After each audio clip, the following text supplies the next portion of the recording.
Hi everyone. और आज के इस वीडियो लेक्चर में हम लोग डिस्कस करेंगे rise of nationalism in Europe, class 10th chapter number first. आज की इस वीडियो में हम डिस्कस करेंगे और आज का जो आपका टॉपिक है it about who was Frederic Sorrieu. Frederic Sorrieu कौन थे? फ्रेडरिक सोरोयू बेसिकली आपके एक फ्रेंच आर्टिस्ट थे जिनके द्वारा 4 पेंटिंग को बनाया गया था। एंड बेसिकली इस चैप्टर में जो हम बात करेंगे वो फ्रेडरिक सोरोयू की फर्स्ट पेंटिंग के बारे में बात करेंगे, जिसका नाम था the dream of world made up democratic and social Republic. एक ऐसा विश्व जो आपके लोकतंत्र और सामाजिक तंत्र को एक साथ लेकर चलता है। ये आपका मोस्ट इम्पॉर्टेंट MCQ है। वीडियो के एंड में मैंने MCQ भी डाले हैं, so please you must that watch it out. जैसे कि आप इमेज में देख रहे हो द लॉन्ग क्यू, पूरी की पूरी जब पेंटिंग बनाई गई थी तो यहाँ पे एक लॉन्ग क्यू को दिखाया गया था, एक प्रोसेशन को दिखाया गया था जिसको लीड किया जा रहा था यूरोप और अमेरिका के द्वारा।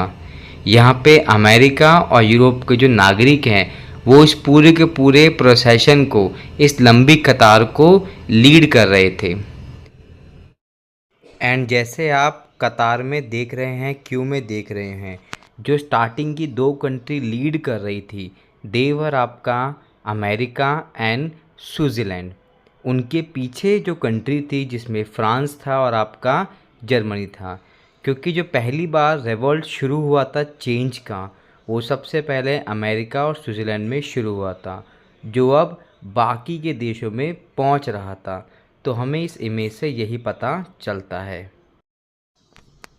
अब जब हम बात करते हैं इस क्यू की, इस क्यू में हर वैरायटी के लोग थे, फीमेल भी थी, मेल भी थे और एडल्ट थे, और सबका जो मेन एक एजेंडा था, पर्पस था, दे all were now tired with the monarchy system. जो उस समय मोनार्की सिस्टम था, राजतंत्र की सरकार थी, उससे अब ये सब लोग थक चुके थे, जो अब समाज में एक चेंजेस, परिवर्तन लाना चाहते थे। यस गाइस, अब हम बात करते हैं स्टैचू ऑफ लिबर्टी के बारे में। इस पूरे के पूरे पेंटिंग में स्टैचू ऑफ लिबर्टी को दिखाया गया है। तो बेसिकली स्टैचू ऑफ लिबर्टी को क्यों दिखाया गया है, तो थोड़ा सा हम 9th का कंसेप्ट पढ़ेंगे जो मैंने आपको क्लास में पढ़ाया था कि जब आपका अमेरिका आज़ाद हुआ था तो उस समय फ्रांस ने ही उसकी हेल्प की थी, और हेल्प के रूप में उसको एक गिफ्ट दिया गया था जिसका नाम था स्टैचू ऑफ लिबर्टी। और स्टैचू ऑफ लिबर्टी जो है आपका, it's a symbols of freedom. इसलिए जितने भी लोग इस पेंटिंग में दिखाए गए हैं, they all were crossing to statue of liberty. जैसे आप इमेज में देख रहे हो, स्टैचू ऑफ लिबर्टी के एक हाथ में एनलाइटमेंट है। एनलाइटमेंट का मतलब होता है प्रकाश। Now peoples become aware against of monarchy system and demand for republic. अब लोग वहाँ पे राजतंत्र के खिलाफ हो चुके थे और लोकतंत्र को सपोर्ट कर रहे थे। In other hand we are watching the charter of rights. जबकि स्टैचू ऑफ लिबर्टी के दूसरे हाथ में हमने क्या देखा है, एक आपका अधिकार पत्र देखा है जहाँ पे लोगों के अधिकारों की बात की गई है। They are talk about the people's rights. Next point है आपका the ground shattered remain on the symbols of absolutist nations. जैसे आप इमेज में देख रहे हो, ऐसे देश जहाँ पे एब्सोल्यूटिस्ट था, मतलब निरंकुशवाद था, अब लोग उसके अगेंस्ट हो चुके थे।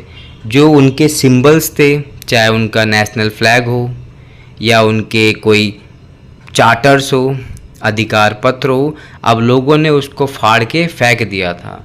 अब लोग सिर्फ और सिर्फ लिबर्टी की बात कर रहे थे। From the heaven Christ sent an angel scene जैसे इमेज में ये भी दिखाया गया है कि हेवन से क्रिस्ट और एंजल्स इसको देख रहे हैं एंड डायरेक्टली जैसे वो खुद भगवान बन के लोगों को अपना ब्लेसिंग दे रहे हैं, आशीर्वाद दे रहे हैं कि वो अब मोनार्की सिस्टम को ख़त्म करके अब डेमोक्रेसी की तरफ जा सके।